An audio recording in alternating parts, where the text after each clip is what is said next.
صلو علی الحبیب صلی اللہ تعالیٰ علیہ وسلم۔ بسم اللہ الرحمن الرحیم۔ فصل دوم در معطل مشتمل بر 5 قسم۔ قسم اول در قواعد معطل۔ قاعدہ نمبر 1، ہر واو کے میان علامت مضارع مفتوحہ و کسرہ یا فتح کلمہ کے عین یا لامش حرف حلق باشد واقع شود بیفتد چون یعد و یحب و یسع۔ این کے اصل قاعدہ در یا تقریر می کنند و دیگر صیغ مضارع را تابع می گرداند تطویل لا طائل است۔ عزیز طلبہ، پچھلے سبق میں مصنف علیہ الرحمٰن نے بیان کیا تھا محموز کی گردانوں کے بارے میں اور ان میں قواعد کو جاری کیا۔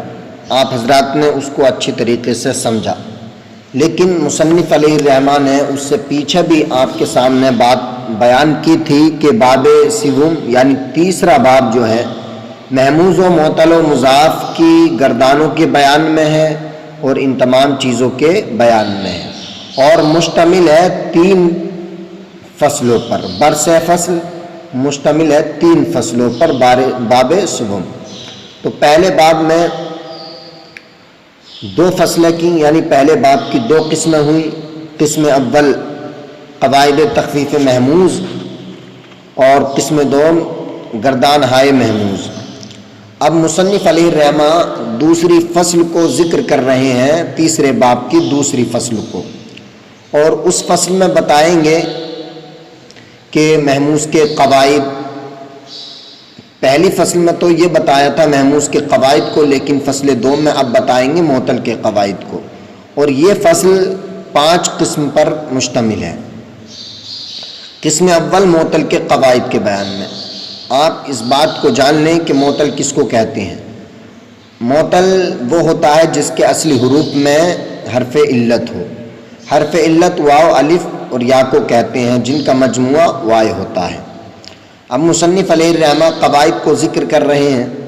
دیکھیں، ایک ترتیب ہے، پہلے مثال کے، پھر اجوف کے، پھر ناقص کے قواعد کو ذکر کریں گے، لیکن ناقص کے قواعد کے اندر اجوف کے قواعد کا بھی کہیں کہیں ذکر آ جاتا ہے۔ قاعدہ نمبر 1، ہر واو کے میان علامت مضارع مفتوحہ و کسرہ۔ ہر واو کے میان علامت مضارع مفتوحہ، جو کہ علامت مضارع مفتوحہ و کسرہ، علامت مضارع مفتوحہ اور کسرے کے درمیان، یا فتح کلمہ کے عین یا لامش حرف حلق باشد، یا ایسے کلمے کے فتح کے درمیان ہو کہ اس کا عین یا لام کلمہ حرف حلقی ہو، بیفتد تو وہ گر جاتا ہے۔ یاد رکھیں، اس قاعدے میں تھوڑا علماء صرف کا اختلاف ہے بیان کرنے کے اندر۔ کچھ علماء صرف نے اور کچھ علماء مصنفین نے اس قاعدے کو اس طرح بیان کیا کہ ہر یائے مفتوحہ، ہر وہ واو جو یائے مفتوحہ کے درمیان اور کسرے کے درمیان ہو تو وہ گر جاتا ہے۔ صاحب زرادی نے اور صاحب پنجگنج نے اور بھی دیگر علماء مصنفین نے اس قاعدے کو اس طرح ذکر کیا۔ کس طرح؟ کہ ہر واو جو یائے مفتوحہ اور کسرے کے درمیان ہو تو وہ گر جاتا ہے۔ اب جب انہوں نے اس قاعدے کو اس طرح بیان کیا تو اس پر بہت اعتراض ہوئے۔ وہ اعتراض کیا؟ دیکھیں آپ، یعدو اصل میں تھا یوعدو، یہ واو زبر یو، عین زیر ای، دال پیش دو، یوعدو۔ تو دیکھیں، یوعدو یا کے بعد واو آیا اور واو سے پہلے یا مفتوحہ ہے اور پھر واو کے بعد کسرہ ہے، تو واو یائے مفتوحہ اور کسرے کے درمیان واقع ہوا، تو اسی وجہ سے یوعدو سے یعدو ہو گیا۔ اب دیگر علماء مصنفین نے جو اس قاعدے کو اس طرح بیان کیا تو اس پر اعتراض یہ ہوتا ہے کہ جب ہم نے گردان کی یعدو یعدانی یعدونا تعدو. بھائی تعدو یہاں سے کیوں واو گر گیا؟ یہاں تو علامت مضارع یا مفتوحہ بھی نہیں ہے بلکہ تا ہے، اور آپ کے قاعدے کے مطابق قاعدہ آپ نے بیان کیا کہ ہر وہ واو جو یا مفتوحہ اور کسرے کے درمیان ہو تو وہ گر جاتی ہے. تو یعدو میں تو یہ قاعدہ جو آپ نے بیان کیا تھا وہ پایا گیا، لیکن تعدو میں تو نہیں پایا جا رہا ہے. تعدو میں یا مفتوحہ نہیں ہے بلکہ تا مفتوحہ ہے، تو ان پر یہ اعتراض ہوا. تو اس کا جواب علماء صرف نے دیا کہ بھائی اصل میں یہ تردل للباب، یعنی اس کا معنی آتا ہے موافقت باب، یعنی باب کی موافقت کرتے ہوئے باب کو ایک سا بنانے کے لیے. اصل میں یعدو کے اندر جو واو کو حذف ہوا وہ اصالتاً ہوا، لیکن تعیدو، اعیدو، نعیدو اور جتنے صیغوں کے اندر واو حذف ہوا ہے اور واو کو حذف کر دیا ہے تو ان کے اندر طبعاً ہوا. یعنی جب پہلے صیغے سے حذف کر دیا تو سارے صیغے کو ایک سا بنانے کے لیے ان صیغوں سے بھی حذف کر دیا. اس کا جواب وہ یہ دیتے ہیں. تو تعیدو، اعیدو، نعیدو ان تمام صیغوں سے بھی واو حذف ہو گیا. پھر جن علماء نے یہ قاعدہ ذکر کیا ہے کہ ہر وہ واو جو یا مفتوحہ اور کسرے کے درمیان ہو تو وہ حذف ہو جاتا ہے، پھر ان پر یہ اعتراض ہوتا ہے کہ یوہبو، یوہبو، یوسعو، جو یہبو یسعو ہیں ان کی اصل اگر نکالے تو یوہبو یوسعو. تو بھئی یہاں کیوں حذف ہو گیا؟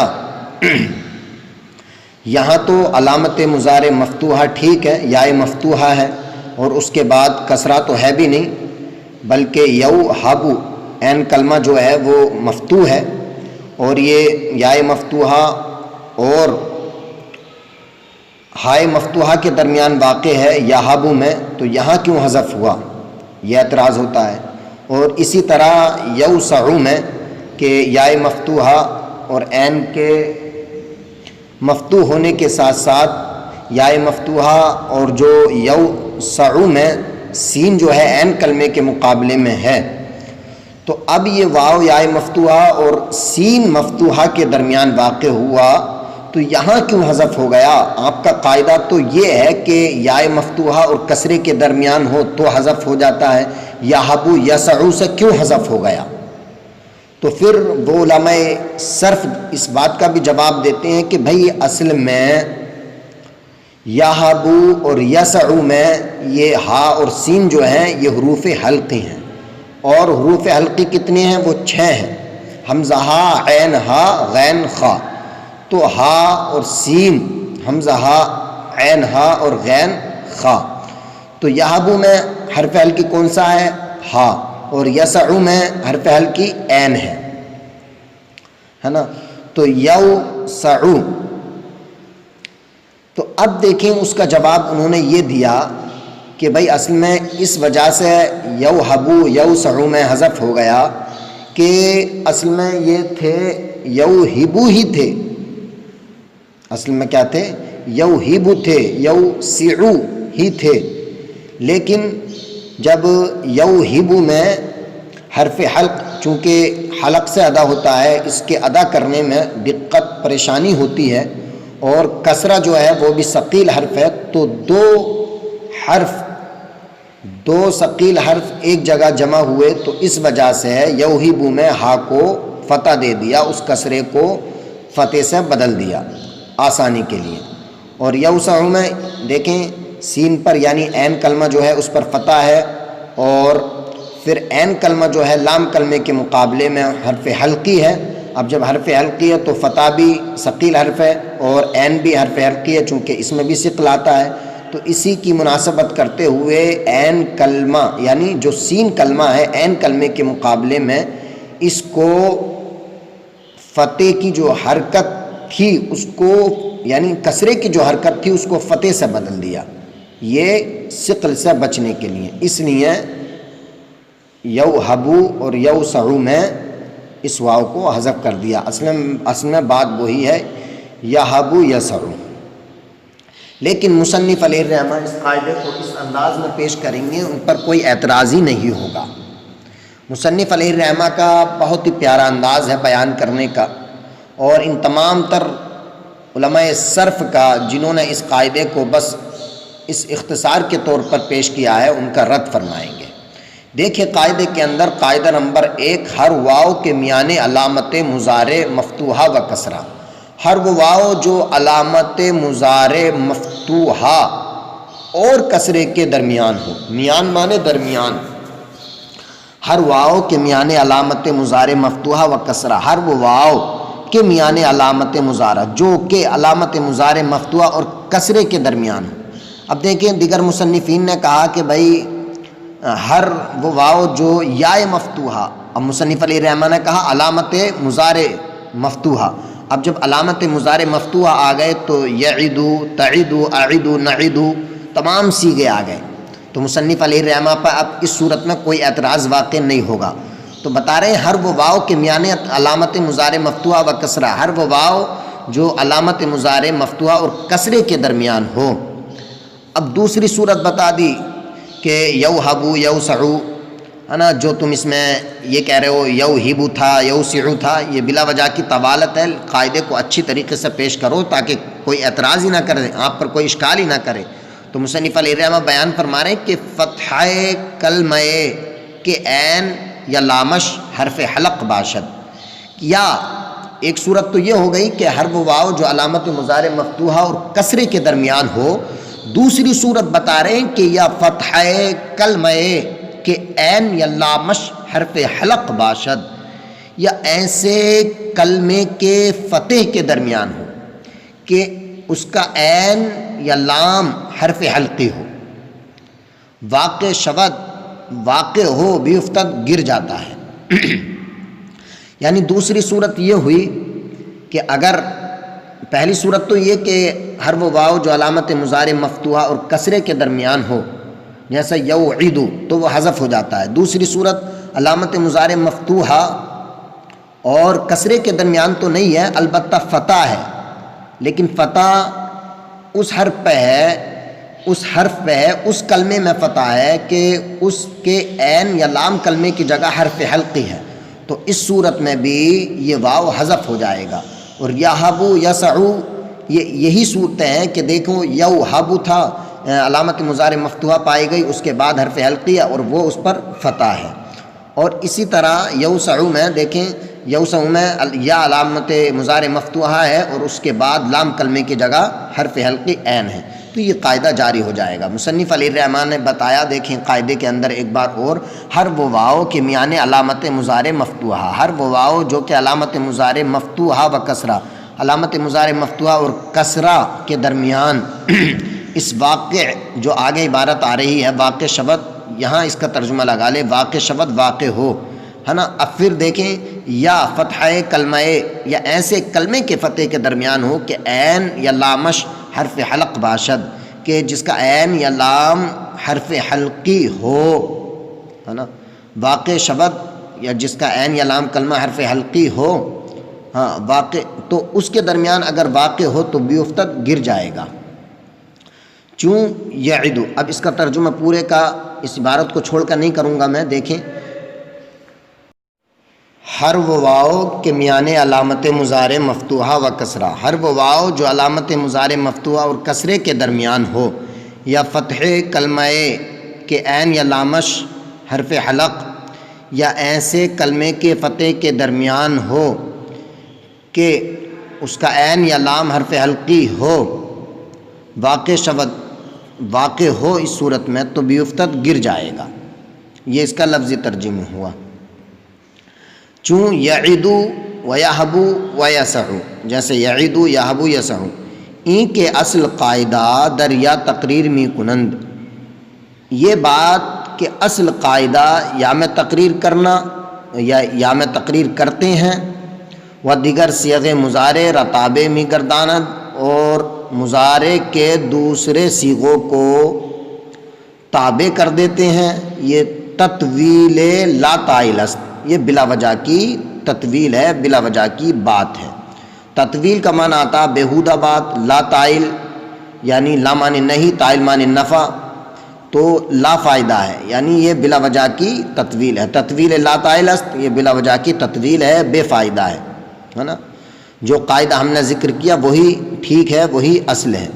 اور بتا رہے ہیں کہ وہ ہم چنی در یحبو وغیرہ، اور اسی طرح یحبو وغیرہ میں قائل بئی معنی شدن، اس معنی کا قائل ہونا، اس بات کو کہنا کہ انہا در اصل مکسور العین بوند، کہ یہ سب کے سب اصل میں مکسور العین تھے، جو یحبو اور یسعو، جو بتایا تھا ہم نے کہ اصل میں وہ کیا کہتے ہیں، یوہبو یوسع تھا، ثقل کی وجہ سے اس کسرے کو فتح سے بدل دیا، تو اسی چیز کی جانب مصنف علیہ الرحمہ اشارہ فرما رہے ہیں، وہ ہم چنی در یحبو وغیرہ، اور اسی طرح یحبو وغیرہ میں بھی قائل بئی معنی، اس معنی کا قائل ہونا، اس بات کو کہنا کہ انہا در اصل مکسور العین ببند، کہ یہ اصل میں مکسور العین تھے، برعایت حرف حلق، عین فتح دادن، یہ حرف حلقی کی رعایت کرتے ہوئے عین فتح دادن، عین کو فتح دے دیا، تکلف باردست، یہ بلا وجہ کی بات ہے،